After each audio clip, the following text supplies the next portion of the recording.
Hello बच्चों, welcome to Sunil academy. और आज की वीडियो बेटा हम करेंगे चैप्टर नंबर 10 वेक्टर अलजेब्रा की एक्सरसाइज नंबर 10.2। एक्सरसाइज लेंथी होंगी, क्वेश्चन ज्यादा होंगे, लेकिन सोल्यूशन जो है वो छोटे छोटे रहेंगे बेटा। लॉजिकल आंसर रहेंगे। अगर आपको कंसेप्ट क्लियर है तो आप देखो बेटा, एक लाइन या दो लाइन में बड़े सारे आपके आंसर निकल जाएंगे। अगर आप वीडियो देखते हो लाइक जरूर करेगा, चैनल को लाइक सब्सक्राइब शेयर कमेंट जरूर करें। स्टार्ट करते हैं आज का वीडियो। चलते हैं बेटा क्वेश्चन नंबर 1 पे। पूछा गया compute the magnitude of the following vectors. इनका मैग्नीट्यूड फाइंड करना है। सबसे पहले समझेंगे बेटा मैग्नीट्यूड का फॉर्मूला क्या होता है, फिर उसके बाद में इनको सॉल्व करते हैं। तो यहां देखिए बेटा, मान लीजिए मेरे पास ये वेक्टर है जिसको आर वेक्टर नाम दे लेता हूं मैं। वेक्टर कुछ इस तरह से है, ए आई प्लस बी जे प्लस सी के, और इसका मैग्नीट्यूड निकालना है, मतलब वैल्यू कितनी है वो निकालनी है। क्या फॉर्मूला रहता है बेटा, under root of A square plus B square plus C square. मतलब आई जे के साथ जो नंबर है उनका स्क्वायर आपने रूट में ले लेना है। अब चलते हैं पार्ट 1 पे। यहां पे देखिएगा, ए वेक्टर मुझे दे रखा है, वो है बेटा I cap plus J cap plus K cap.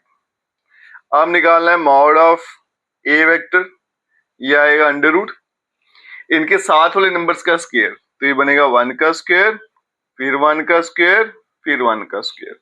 तो mod of A vector is equals to root of 3, और यही इसका आंसर है। बड़ा आसान सा काम है बेटा, बिल्कुल भी मुश्किल नहीं है। तो एक मार्क्स में कभी कभी पूछा भी जाता है।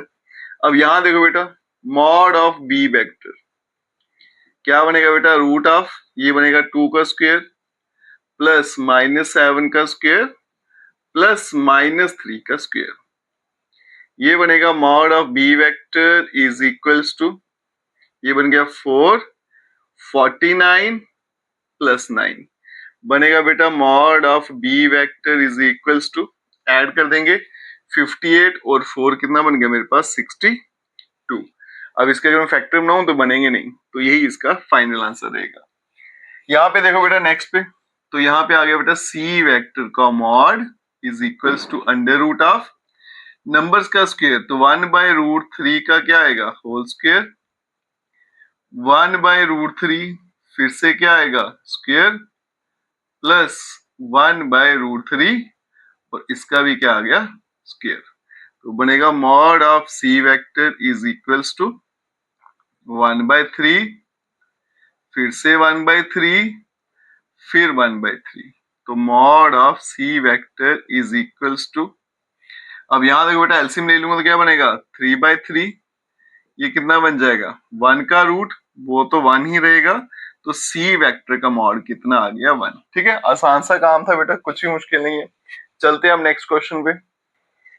क्वेश्चन नंबर 2 देखिए बच्चों, write two different vectors having same magnitude. दो वेक्टर लिखने हैं, दोनों डिफरेंट होने चाहिए, मैग्नीट्यूड सेम होना चाहिए।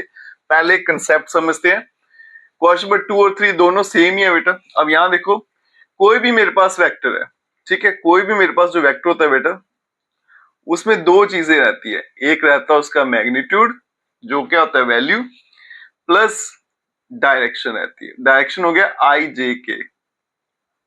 ठीक, अब रूल क्या कहता है बेटा, अगर आप मैग्नीट्यूड चेंज कर दो तो वेक्टर बदल जाता है, डायरेक्शन बदल दो तो भी वेक्टर बदल जाएगा, दोनों चेंज कर दो तो भी वेक्टर चेंज हो जाएगा। अब इसका कंसेप्ट का इस्तेमाल यहां कैसे करूंगा, write two different vectors. Vector दोनों अलग होने चाहिए लेकिन मैग्नीट्यूड सेम होना चाहिए, मतलब दोनों के साथ जो नंबर है यहाँ मॉड है वो सेम रहना चाहिए, और दोनों के दोनों वेक्टर अलग होने चाहिए। अब देखो बेटा, ये वाली टर्म मुझे फिक्स रखनी है, सेम रखनी है, तो फिर डायरेक्शन चेंज करनी पड़ेगी, मतलब आई जे के मुझे चेंज करने पड़ेंगे। तो सबसे आसान तरीका, एक लाइन में देखिए बेटा, पहला वेक्टर ले लेता हूं बेटा मैं 3i कैप, और दूसरा वेक्टर ले लेता हूं 3 टाइम j कैप। अब यहां देखिए बेटा, दोनों का मैग्नीट्यूड सेम है, कोई फर्क नहीं पड़ेगा। अगर मैं इसको मॉड निकालूं क्या आएगा, अंडर रूट ऑफ 3 का स्क्वायर है ना, वो 9 है, फिर से क्या आएगा 3, इसका मॉड भी कितना आएगा 3।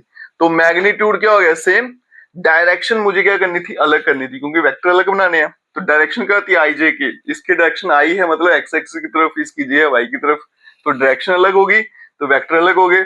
नंबर दोनों का सेम आ रहा है बेटा, तो मैग्नीट्यूड सेम हो गया। तो ये सबसे आसान एग्जांपल थी इसकी, ठीक है। तो ये इसका आंसर है, कुछ ज्यादा लंबा चौड़ा लिखने की जरूरत नहीं है। यहाँ पे चलते हैं, फिर से वेक्टर क्यों नहीं चाहिए अलग, लेकिन डायरेक्शन सेम। तो डायरेक्शन का मतलब क्या है, आई जे के, डायरेक्शन सेम रखेंगे, वेक्टर अलग कर देंगे, मतलब इस बार मुझे मैग्नीट्यूड में चेंज लाना पड़ेगा, आई जे के सेम रखने पड़ेंगे। तो ये ले लेता हूं बेटा ए वेक्टर, डायरेक्शन सेम रखनी है ना, तो ये ले लेते हैं 2 टाइम आई कैप, दूसरा ले लेते हैं बी वेक्टर, डायरेक्शन तो सेम रहेगी, मैग्नीट्यूड चेंज कर देते हैं।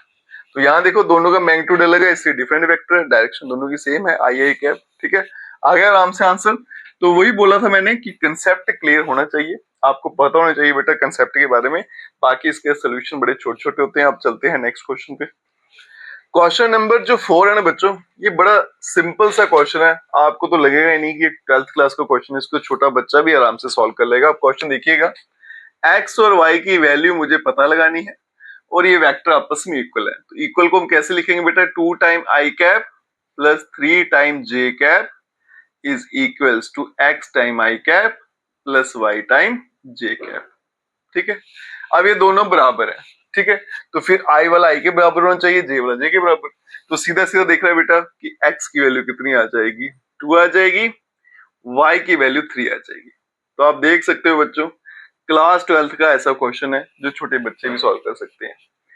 अब यहाँ देखो क्वेश्चन नंबर 5 पे, find the scalar and vector component of the vector with initial point and terminal point. तो पहले सीखेंगे बेटा, अगर आपको इनिशियल और टर्मिनल पॉइंट पता है तो वेक्टर कैसे बनाना है, फिर उसके बाद में उसका स्केलर और वेक्टर कंपोनेंट निकालते हैं। तो यहाँ देखो बेटा, कभी भी आपको वेक्टर के एंड पॉइंट अगर गिवन है, जैसे x1 y1, दूसरा पॉइंट है x2 y2, तो आपको पूछा गया बेटा कि वेक्टर बनाइए, तो वेक्टर का नाम क्या रहेगा, ए बी वेक्टर, है ना। अब ये ए बी वेक्टर बेटा कैसे बनेगा, x वाले नंबर x में से माइनस करेंगे, तो x2 माइनस x1, यहाँ पे आई cap plus y2 minus y1 और साथ में जे कैप। ये कंसेप्ट है और इसी पर बेस्ड क्वेश्चन है। आपको पॉइंट दे रखे हैं बेटा, पहला ए ले लेते हैं 2,1, दूसरा बी ले लेते हैं -5,7, तो बनेगा ए बी वेक्टर। ठीक है जी, ये आ गया x1 y1 x2 y2, क्या आएगा, यहां पे देखो बेटा -5 -2 आई कैप प्लस 7 -1 और यहाँ पे आ गया जे कैप। तो ए बी वेक्टर जो है वो कितना बन गया, -7i plus 6 time J cap.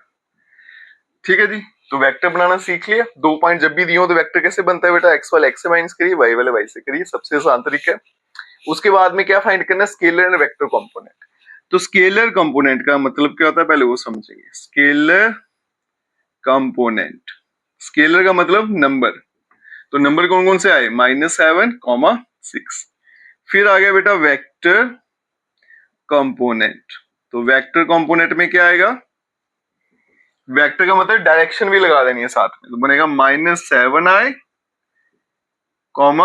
6j cap. ठीक है, और यही इसका फाइनल आंसर है। अब चलते हैं बच्चों नेक्स्ट क्वेश्चन पे। क्वेश्चन नंबर 6 देखिए बच्चों, find the sum of the vector. ये भी एक छोटे बच्चों वाला क्वेश्चन है बेटा, सिर्फ आपने प्लस करना है, बड़े आराम से इसका आंसर आएगा बेटा। तो यहाँ देखो 3 वेक्टर मुझे दे रखे हैं, तीनों को प्लस करूंगा तो क्या बन जाएगा, A vector plus B vector plus C vector. जब तीनों को प्लस करूंगा तो कैसे करेंगे बेटा, जैसे आपने पढ़ा ना like term C plus minus करनी है, बिल्कुल सेम कंसेप्ट। तो आई वाले आई से, जे वाले जे से, के वाले के से, तो आई -2i और प्लस आई, देखो ये 2 प्लस के हैं, ये 2 माइनस के, तो कैंसिल होगा, तो 0 टाइम आई कैप। अब -2 + 4 कितना बन गया, प्लस का 2 और -6, तो बन गया -4 साथ में जे कैप, प्लस के प्लस 5 बन गया 6 के, -7 तो बन गया माइनस का के कैप। तो A vector plus B vector plus C vector, इसका आंसर आ गया -4j के कैप। ठीक है, और ये इसका फाइनल आंसर है। बिल्कुल 2 लाइनों में आपका, 2 भी क्या बोलूंगा, एक ही लाइन में पूरे पूरा आंसर आ जाता है। नेक्स्ट क्वेश्चन इंपॉर्टेंट है, find the unit vector in the direction of the vector. ये इंपॉर्टेंट है बेटा, ये एग्जाम में पूछे भी आते हैं। यूनिट वेक्टर एक कंसेप्ट है, पहले उसे सीखते हैं। तो यूनिट वेक्टर क्या होता है, जिसका मैग्नीट्यूड क्या रहता है, 1 रहता है, इसकी डेफिनेशन है। डिफाइन कैसे करना है, A cap is equals to, ऊपर क्या आएगा मेरे पास, A vector divided by mod of A vector. मतलब जिसका भी यूनिट वेक्टर फाइंड करना है, ऊपर वही वेक्टर लिखना है और नीचे उसी का मॉड। तो ये डेफिनेशन है यूनिट वेक्टर की, ठीक है। अब यहां देखो, ए वेक्टर मुझे दे रखा है I cap plus J cap plus 2 time K cap. ये आ गया मॉड ऑफ ए वेक्टर। क्या आएगा बेटा, रूट ऑफ, अभी सीखा था, नंबर्स का स्क्वायर, 1 का स्क्वायर, फिर से 1 का स्क्वायर, फिर आ गया 2 का स्क्वायर। तो mod of A vector is equals to, ये कितना बनेगा, 1 प्लस 1 प्लस 4, तो बन गया रूट ऑफ 6। अब निकालेंगे बेटा इसका यूनिट वेक्टर। तो A cap is equals to, ऊपर वेक्टर लिखना है, I cap plus J cap plus 2 time K cap और डिवाइड में रूट ऑफ 6। तो A cap is equals to, answer में ऐसा लिखा होता है बेटा अलग अलग करके, I cap divided by root 6 plus J cap divided by root of 6 plus 2 K cap divided by root 6, और यही इसका फाइनल आंसर है। और ये क्वेश्चन इंपॉर्टेंट भी है। चलते हैं बच्चों नेक्स्ट क्वेश्चन पे। चलते हैं बच्चों क्वेश्चन नंबर 8। क्वेश्चन में लिखा गया है find the unit vector in the direction of the vector P Q vector. मतलब पी क्यू वेक्टर का यूनिट वेक्टर मुझे फाइंड करना है। सिंपल शब्दों में बताऊं, पी और क्यू वेक्टर मुझे दे रखे हैं। अब यहाँ देखो बेटा, पी और क्यू पॉइंट दिए हैं, वेक्टर तो मेरे पास है ही नहीं, तो सबसे पहले वेक्टर बनाएंगे। तो ये आ गया मेरे पास पी पॉइंट 1 2 3, ये आ गया क्यू पॉइंट 4 5 6, ये आ गया मेरे पास पी क्यू वेक्टर। कैसे बनता है वेक्टर बेटा, माइनस करके। तो 4 माइनस 1 करूंगा 3 टाइम, साथ में आई कैप डायरेक्शन लगाते जाएंगे, 5 minus 2 3 time J cap, 6 minus 3 बेटा 3 टाइम के कैप। वेक्टर बन गया। अब फाइंड करना है इसका यूनिट वेक्टर, तो उसके लिए इसका मैग्नीट्यूड भी चाहिए बेटा। तो magnitude of P Q vector is equals to root of, ये बनेगा बेटा 3 का स्क्वायर, फिर से 3 का स्क्वायर, फिर से क्या आएगा 3 का स्क्वायर, ये बनेगा रूट ऑफ 9 प्लस 9 प्लस 9, ठीक है। तो mod of P Q vector is equals to root of 27, तो ये बनेगा 3 रूट ऑफ 3, ठीक है। अब चलेंगे इसके यूनिट वेक्टर पे। तो unit vector of P Q vector, ऊपर वेक्टर लिखना हमें, तो बनेगा 3 time I cap, 3 time J cap, 3 time K cap, और डिवाइड में कितना आ गया 3 रूट ऑफ 3। अब इसको थोड़ा सॉल्व कर लेते हैं। तो 3 ऊपर से कॉमन लेके बेटा मैं कट कर देता हूं, तो बनेगा I cap plus J cap plus K cap, और डिवाइड में क्या आ गया रूट ऑफ 3। इसे अगर अलग अलग कर लें तो I upon root 3 plus J cap upon root 3 plus K cap divided by root of 3, और यही इसका फाइनल आंसर है। क्वेश्चन नंबर 9 देखिए, for given vectors a and b find the unit vector in the direction of vector a plus b। मतलब a plus b का unit vector मुझे पता करना है। तो जिसका भी पता करना है बेटा, a प्लस b का पता करना, तो सबसे पहले a प्लस b बनाएंगे। मुझे a और b दे रखा है, तो ये आ गया a vector plus b vector. Add करूंगा 2 माइनस 1, ये आई कैप हो गया, माइनस जे प्लस जे, ये तो हट जाएगा बेटा कैंसिल, 2k माइनस k करूंगा तो प्लस का आ गया k कैप, ठीक है। फिर फाइंड करेंगे इसका मॉड, तो a vector plus b vector का मैग्नीट्यूड, ये क्या आएगा root of 1 square plus 1 square, बन गया रूट ऑफ 2, ठीक है। अब क्या करेंगे बेटा, यूनिट वेक्टर फाइंड करना मुझे इसी का a प्लस b का, तो ये आएगा unit vector of a vector plus b vector is equals to, ऊपर क्या आएगा वेक्टर डिवाइडेड बाय मैग्नीट्यूड, कितना आएगा रूट ऑफ 2, तो ये बन जाएगा I cap divided by root 2 plus K cap divided by root 2, और यही इसका फाइनल आंसर है। Question number 10, find a vector in the direction of the vector. पहले तो इसका मतलब समझिए बेटा, वेक्टर इन द डायरेक्शन, इसका सीधा सीधा मतलब है बेटा पैरेलल, ओ सॉरी यूनिट वेक्टर, मैंने पैरेलल बोल दिया, यूनिट वेक्टर फाइंड करना है। Find a vector in the direction of the vector, आपको क्या करना है बेटा, इस वेक्टर का यूनिट वेक्टर फाइंड करना है। फिर उसके बाद में विच हैज मैग्नीट्यूड 8 यूनिट, फिर उसका मैग्नीट्यूड कितना बनाना है 8।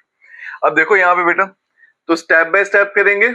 सबसे पहले हम यूनिट वेक्टर फाइंड करेंगे, इसको नाम दे लेते हैं। तो ये आ गया A vector 5 time I cap minus J cap plus 2 time K cap. अब इसका यहाँ पे मैग्नीट्यूड भी फाइंड कर लेते हैं। क्या आएगा बेटा, रूट ऑफ 5 का स्क्वायर 25 प्लस 1 का स्क्वायर 1, 2 का स्क्वायर कितना आएगा 4।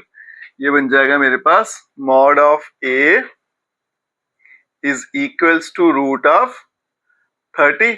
इसको अगर मैं सॉल्व करूंगा 10 इंटू 3, 2 इंटू 5 इंटू 3, इसके फैक्टर तो बनेंगे ही नहीं, तो ये आएगा mod is equals to root 30। ठीक है, अब मुझे क्या फाइंड करना था, इसका यूनिट वेक्टर।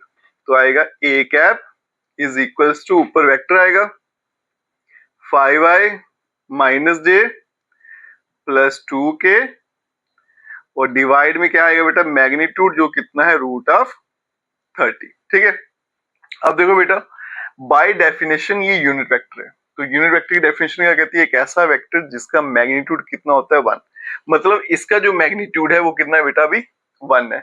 लेकिन मुझे क्या करना है बेटा, इसका मैग्नीट्यूड कितना बनाना है, 8 बनाना है। तो 1 को 8 कैसे बनाएंगे, सिंपली 8 से मल्टीप्लाई कर देंगे, है ना। अब यहां पे लिखेंगे बेटा, vector having magnitude 8 is equals to, 8 से मल्टीप्लाई कर देंगे, बनेगा 8 time 5 I cap minus J cap plus 2 time K cap, और डिवाइड में बेटा रूट ऑफ 30 आ गया। अब इन्हें मल्टीप्लाई कर लेंगे, क्या आएगा 40i minus 5j plus 16 time के, सॉरी यहाँ पे 8 आएगा, 8j प्लस 16k और यहाँ पे रूट ऑफ 30, और यही इस क्वेश्चन का आंसर है। फिर से बेटा रिपीट कर देता हूँ, सबसे पहले यूनिट वेक्टर फाइंड किया। यूनिट वेक्टर का मैग्नीट्यूड क्या होता है, 1 होता है, लेकिन मुझे मैग्नीट्यूड कितना बनाना 8। तो फिर क्या करना था बेटा, 1 को 8 कैसे बनाएंगे, 8 से मल्टीप्लाई करेंगे, जो भी आंसर है उसको 8 से मल्टीप्लाई कर देंगे, आपका आंसर आ जाएगा। अगर बोलेगा मैग्नीट्यूड 5 बनाना है तो 5 से मल्टीप्लाई करेंगे, 4 बनाना तो 4 से करेंगे। ठीक है, यहाँ देखिए बेटा क्वेश्चन नंबर 11, इसमें हम नया कंसेप्ट सीखेंगे। पूछा गया ये दो वेक्टर आपस में कोलिनियर है, तो कोलिनियर वेक्टर की कंडीशन क्या होती है बेटा, A vector is equals to lambda time B vector. मतलब अगर दो वेक्टर आपस में इक्वल आ जाएं या फिर बीच में कुछ कॉमन भी आ जाए तो वो क्या बन जाते हैं आपस में कोलिनियर वेक्टर। दो वेक्टर दे रखे हैं बेटा, पहला वेक्टर आ गया A vector 2 time I cap minus 3 J cap plus 4 time K cap. ये आ गया B vector minus 4 I cap plus 6 J cap minus 8 time K cap. अब यहां देखो, अगर मैं यहां से -2 कॉमन ले लूं तो ये बनेगा B vector is equals to -2 common आ गया, ये बनेगा 2 टाइम आई, साथ में साइन भी चेंज होते जाएंगे, माइनस 3j प्लस 4k। ठीक है, ये बनेगा B vector is equals to -2, और ये पूरे का पूरा अगर ध्यान दो तो क्या बेटा ए वेक्टर। ठीक है, तो बन गई कुछ इस तरह से कंडीशन, दोनों बराबर आ गए, बीच में क्या आ गया, एक स्केलर भी आ गया। तो देयरफॉर ये जो वेक्टर हैं A vector and B vector are collinear vectors, ये कोलिनियर वेक्टर्स है। ठीक है, चलते हैं बच्चों नेक्स्ट क्वेश्चन पे। Question number 12। ये क्वेश्चन इंपॉर्टेंट भी है और बच्चों को बड़ी कंफ्यूजन रहती है कि डायरेक्शन कोसाइन कैसे फाइंड करें अगर मुझे वेक्टर दे रखा है। तो सबसे आसान तरीका क्या है बेटा, वो समझते हैं। जब भी आपको बेटा वेक्टर दे रखा है और डायरेक्शन कोसाइंस फाइंड करने हैं तो आपके दिमाग में क्या आना चाहिए, यूनिट वेक्टर। तो आपने सीधा यूनिट वेक्टर फाइंड करना है। यूनिट वेक्टर के जो स्केलर कंपोनेंट होंगे, मतलब जो नंबर्स दिए होंगे, वही आपके डायरेक्शन कोसाइन होते हैं। इसको बेटा नोट कर लीजिए अपनी नोटबुक पे। अब यहां देखो, इसे मैं नाम दे लेता हूं बेटा ए वेक्टर, कितना आएगा आई cap plus 2 time J cap plus 3 time K cap. इसका निकालेंगे हम यूनिट वेक्टर। उसके लिए बेटा इसका मैग्नीट्यूड भी निकाल लेते हैं। क्या आएगा, रूट 1 का स्केयर 1 प्लस 2 का स्केयर 4, 3 का स्केयर क्या आ गया 9, तो बन गया रूट ऑफ 14। अब निकालेंगे इसका यूनिट वेक्टर। ठीक है, कैप का मतलब है यूनिट वेक्टर। ऊपर वेक्टर लिखना होता है by definition, plus 2j plus 3 time के और डिवाइड में रूट ऑफ 14 आ गया। ठीक है, तो a cap is equals to I, अलग अलग कर देते हैं बेटा, root of 14 plus 2 time j cap root 14 और फिर आ गया प्लस 3 टाइम k कैप और यहाँ root of 14। Unit vector find हो गया बेटा, और जो आई जे के के साथ आपको नंबर दिख रहे हैं यही मेरे डायरेक्शन कोसाइन होते हैं। याद रखिएगा बेटा इसे। तो डायरेक्शन कोसाइंस, डी कोसाइंस क्या हो जाएंगे, 1 upon root of 14 comma 2 upon root of 14 और फिर आ गया 3 अपॉन रूट ऑफ 14। और यही इस क्वेश्चन का आंसर है। इंपॉर्टेंट भी है क्वेश्चन। ठीक है, नेक्स्ट चलते हैं बेटा question number 13। Find the direction cosines. फिर से डायरेक्शन कोसाइन फाइंड करनी है वेक्टर के, लेकिन मुझे पॉइंट दिया हुआ है from A to B directed, मतलब डायरेक्शन ए से बी है। अब देखो बेटा पॉइंट दिए हैं, पहले तो मैं वेक्टर बनाऊंगा फिर चलूंगा डायरेक्शन कोसाइन। उसके लिए क्या करूंगा, यूनिट वेक्टर फाइंड करूंगा। पहले आ गया ए पॉइंट, कितना है 1 2 -3। फिर आ गया बी पॉइंट -1 -2 1। अब बनाएंगे ए बी वेक्टर। कैसे बनेगा, माइनस करके। फर्स्ट माइनस करेंगे तो -1 -1 -2 साथ में आई कैप, फिर -2 और -2 -4 जे कैप, 1 प्लस 3 कितना आएगा 4 टाइम के कैप। ठीक है, ए बी वेक्टर बन गया। अब इसका मॉड फाइंड कर लेते हैं बेटा। ए बी का मैग्नीट्यूड क्या आएगा, रूट ऑफ नंबर्स का स्केयर, 2 का स्केयर 4, 4 का 16, फिर से 16, कितना गया 32 4 36, रूट 36 और इसका आंसर आ गया 6। ठीक है, अब मुझे फाइंड करने है डायरेक्शन कोसाइन। उसके लिए यूनिट वेक्टर फाइंड करेंगे बेटा। तो फाइंड करेंगे यहाँ पे unit vector of A B vector.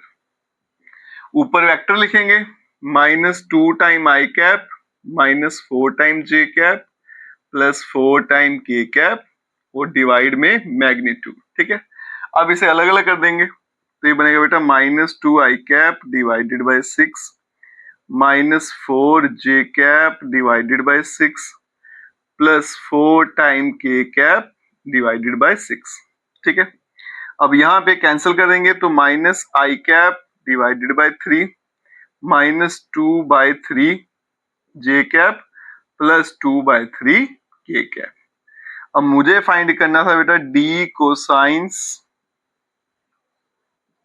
क्या हो जाएंगे -1 बाय 3, दूसरा -2 बाय 3 और तीसरा प्लस का 2 बाय 3 और यही इसका फाइनल आंसर है। चलते हैं बच्चों नेक्स्ट क्वेश्चन पे। और ये क्वेश्चन भी एग्जाम के लिए इंपॉर्टेंट है बेटा। क्वेश्चन देखो क्या है, शो दैट द वेक्टर, पूछा गया है ये जो हमारे वेक्टर भाई साहब हैं is equally incline to the axis, मतलब इसका एक्स के साथ वाई एक्सिस और जेड एक्सिस के साथ एंगल जो है वो सेम है। तो बेटा कितना एंगल होगा एक्स के साथ, वाई के साथ, जेड के साथ, ये कौन बताता है, डायरेक्शन कोसाइंस। तो इनडायरेक्टली मुझे डायरेक्शन कोसाइंस के बारे में पूछा गया। अगर तीनों बराबर आ गए तो इक्वली इंक्लाइंड होगा, नहीं आए तो नहीं होगा। अगर वेक्टर दिए तो डायरेक्शन कोसाइन कैसे निकालने बेटा, अभी हमने सीखे क्या किया था, यूनिट वेक्टर निकालते थे। तो अब आ गया आपको समझ ये सारा क्या पूछा गया बेटा। तो ये आ गया मेरे पास ए वेक्टर, यहाँ पे आ गया I cap plus J cap plus K cap. ठीक है, अब यहां पे निकालेंगे इसका मैग्नीट्यूड, कितना बनेगा बेटा, रूट ऑफ 1 प्लस 1 प्लस 1, 1 का स्क्वायर 1 ही रहता है तो बन गया रूट ऑफ 3। अब निकालेंगे यूनिट वेक्टर। ऊपर लिखेंगे वेक्टर आई cap plus J cap plus K cap और डिवाइड में मैग्नीट्यूड आ गया बेटा, ये कितना आ गया √3। अलग अलग कर लेते हैं तो ये बनेगा I cap divided by √3 plus J cap divided by √3 plus K cap divided by √3। अब निकालेंगे इसके डी कोसाइंस। तो डी कोसाइंस क्या आएंगे बेटा, पहला 1/√3, दूसरा भी 1/√3 और तीसरा भी क्या है 1/√3। आप देख सकते हो बेटा सारे के सारे डी कोसाइन बराबर है, तो इसका मतलब ये वेक्टर जो है इक्वली इंक्लाइंड है तीनों एक्सिस के साथ। देयरफॉर यहां लिख देते हैं जो आपका ए वेक्टर है is equally inclined to axis OX, OY and OZ। ठीक है, और यही इसका आंसर है। चलते हैं बच्चों क्वेश्चन नंबर 15 पे। और इस तरह के क्वेश्चन हमने क्लास 10th में भी किए थे बेटा। कोऑर्डिनेट ज्योमेट्री थी, वहां पे पॉइंट्स होते थे, यहाँ पे वेक्टर है, काम सेम का सेम रहेगा, फॉर्मूला ही वैसा रहेगा। ठीक है, पहले आपको फॉर्मूला थोड़ा समझा दें। ये मेरे पास एक लाइन है, ठीक है, find the position vector of the point R which divides the line joining 2 points P and Q। ये P पॉइंट है बेटा और यहाँ पे आ गया Q point. Whose position vector, अब मुझे P और Q के पोजीशन वेक्टर दे रखे हैं, है ना। पोजीशन वेक्टर मतलब OP वेक्टर। पोजीशन वेक्टर क्या होता है, जिसके साथ में O लग जाता है, जहां फिर ओरिजिन से स्टार्ट होता है। तो मतलब ये मेरा OP वेक्टर है बेटा। ये कितना है, ये आ गया मेरे पास I + 2j - k कैप। ये आ गया OQ वेक्टर, कितना आ गया -i cap + j cap + k cap. ये रेशियो आ गया बेटा 2:1, और ये बीच में जो पॉइंट है R है, तो इसका पोजीशन वेक्टर क्या बन जाएगा बेटा OR वेक्टर। यही मुझे पता लगाना है। क्लास 10th में कैसे करते थे बेटा, ये वाला नंबर यहाँ मल्टीप्लाई कर देना है और ये वाला यहाँ पे कर देना है। इंटरनल ये तो प्लस करेंगे, एक्सटर्नल ये तो माइनस करेंगे, बस इतना से काम है। ठीक है, अब यहाँ पे लिखेंगे बेटा पोजीशन वेक्टर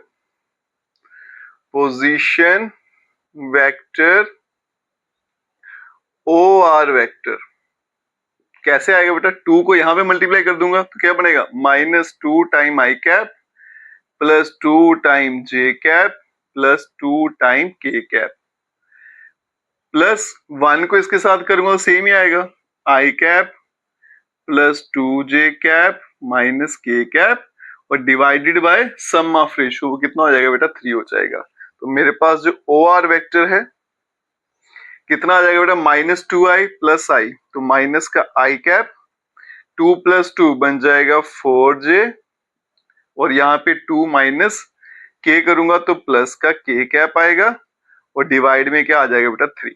ये आ गया मेरा OR वेक्टर। पार्ट 1 था इंटरनली। दूसरे में क्या बोला गया बेटा एक्सटर्नली। एक्सटर्नली के लिए फॉर्मूला सेम रहेगा, बस यहाँ पे रेशियो ऐड होते थे, वहां पे रेशियो सब्ट्रैक्ट होते थे। यहाँ पे जब मल्टीप्लाई करते थे बीच में प्लस का साइन था, बीच में माइनस का साइन आएगा, बस इतना सही काम है, बाकी काम सेम रहेगा। तो इस तरह से बेटा अगर मल्टीप्लाई करूंगा क्या आएगा, OR vector is equals to, पहला तो सेम ही आएगा -2 time i + 2 time j + 2 time k, फिर आएगा माइनस ये वाला वेक्टर, तो ये आएगा i cap + 2j - k cap divided bye, अब रेशियो को माइनस करना है तो 2 - 1 कर दूंगा। ठीक है, तो यहाँ पे क्या बन जाएगा बेटा, ब्रैकेट खोलेंगे तो -2 time i cap + 2 time j आ गया, 2 टाइम k आ गया, ब्रैकेट खोलेंगे -i - 2j प्लस का k आ गया और डिवाइड में 2 - 1 करूंगा तो 1 ही आएगा। तो इसका जो फाइनल आंसर है यहाँ पे लिख देता हूँ बेटा, OR vector -2 - i -3 time i cap, 2 और 2 ये तो कैंसिल आउट हो जाएगा, 2k + k बन गया 3 टाइम k कैप। ठीक है, और डिवाइड में 1 है, उसको लिखो नहीं लिखो फर्क नहीं पड़ेगा। तो ये आ गया बेटा इंटरनली और एक्सटर्नली का आंसर। क्वेश्चन नंबर 16 जो है इसी तरह का क्वेश्चन है। पोजीशन वेक्टर फाइंड करनी है मिड पॉइंट के, तो वहां पे भी बेटा मिड पॉइंट फाइंड करते थे क्लास 10th में। क्या फॉर्मूला था, x1 + x2 divided by 2, y1 + y2 divided by 2, मतलब दोनों को ऐड कर देंगे और फिर डिवाइडेड बाय 2 कर देना होता है। तो यहाँ पे बेटा लाइन बनाता हूँ, position vector of mid point of the vector joining the point. तो ये मेरे पास OP वेक्टर दूसरा आ गया ओ क्यू वेक्टर, बीच में बेटा ये ले लेते हैं ओ आर वेक्टर, ठीक है जी, यही मुझे फाइंड करना है। और मिड पॉइंट के केस में रेशियो क्या रहती है 1:1 की, ये लिखो नहीं लिखो फर्क नहीं पड़ेगा। तो यहाँ पे क्या आ गया बेटा मेरे पास O R vector is equals to, कैसे फाइंड करना है, ओपी वेक्टर, दोनों को ऐड कर दो और डिवाइड कर दो 2 से, तो बनेगा बेटा ओपी वेक्टर क्या बन जाएगा मेरे पास 2 time I cap 3 time J cap plus 4 time K cap, फिर प्लस ओ क्यू आ गया 4 time I cap plus J cap minus 2 time K cap divided bye 2। अब यहाँ पे मैं लिख ही देता हूं ताकि कंफ्यूजन ना रहे। ओपी वेक्टर 3j फिर आ गया 4k और यहाँ पे आ गया 4i plus j minus 2 time k। तो O R vector is equals to 4 2 6, 3 plus 1 4 और 4 माइनस 2 करूंगा तो 2 आएगा डिवाइडेड बाय 2, 2 यहां से कॉमन ले लेते हैं बेटा, तो आएगा 3 time I cap plus 2 time J cap plus K cap, ठीक है। और यही इसका फाइनल आंसर है। चलते हैं बच्चों अब नेक्स्ट क्वेश्चन पे। चलते हैं बच्चों क्वेश्चन नंबर 17। तो क्वेश्चन देखिए क्या लिखा है बेटा, show that the points A B and C with position vector. इस बात का बेटा ध्यान रखना, जो आपको वेक्टर दिए ना वो पोजीशन वेक्टर है, ठीक है। आगे बताता हूँ इसका क्या मतलब है। With A B and C vector respectively form the vertices of a right angle triangle. ये एक राइट एंगल ट्रायंगल है, ये मुझे बताना है। तो यहाँ पे मैं ट्रायंगल बना लेता हूँ, ठीक है। तो ये ए पॉइंट आ गया, इसे बी ले लेते हैं, इसे हम सी ले लेते हैं, ठीक है। तो मुझे बताना ये राइट एंगल ट्रायंगल है। तो उसमें अगर क्या दिखा देंगे हम कि पाइथागोरस थ्योरम अगर इसमें होल्ड कर जाएगी तो राइट एंगल ट्रायंगल बन जाएगी, सीधा बन जाएगा। अभी मैंने ऐसे बना दिया बेटा। अब ये जो ए वेक्टर है ना, ये क्या है बेटा, ये A B and C with position vector, ये पोजीशन वेक्टर है। तो ए वेक्टर जो है वो इसका पोजीशन वेक्टर है, मतलब जो मेरा ओ ए वेक्टर है वो ही किसके बराबर है, ए वेक्टर के बराबर। और ये कितना है 3 time I cap minus 4j minus 4 time K cap. इसी तरह से ये जो बी वेक्टर है this is O B vector, और यहां पे क्या लिखेंगे B vector 2 time I cap minus j plus K cap. फिर आ गया मेरे पास O C vector, this is C vector, कितना आ गया I cap minus 3j minus 5 time K cap. अब पोजीशन वेक्टर दिए थे, पहले वेक्टर बनाएंगे, कौन सा बनेगा, एक ए बी एक बी सी और एक ए सी बनेगा, है ना। तो यहाँ पे देखो बेटा ए बी वेक्टर कैसे बनेगा बेटा, ओ बी वेक्टर माइनस ओ ए वेक्टर, ठीक है।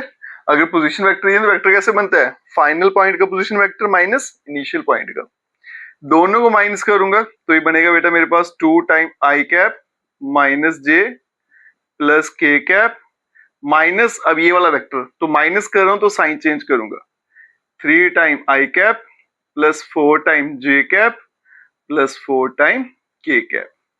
तो ये बन जाएगा A B vector 2 minus 3 minus I cap minus j plus 4 plus 3 time J cap और प्लस बन गया 5 टाइम के कैप। फिर चलेंगे बीसी वेक्टर पे, ठीक है। अब ये बीसी वेक्टर है बेटा किसके बराबर आएगा, O C minus O B vector.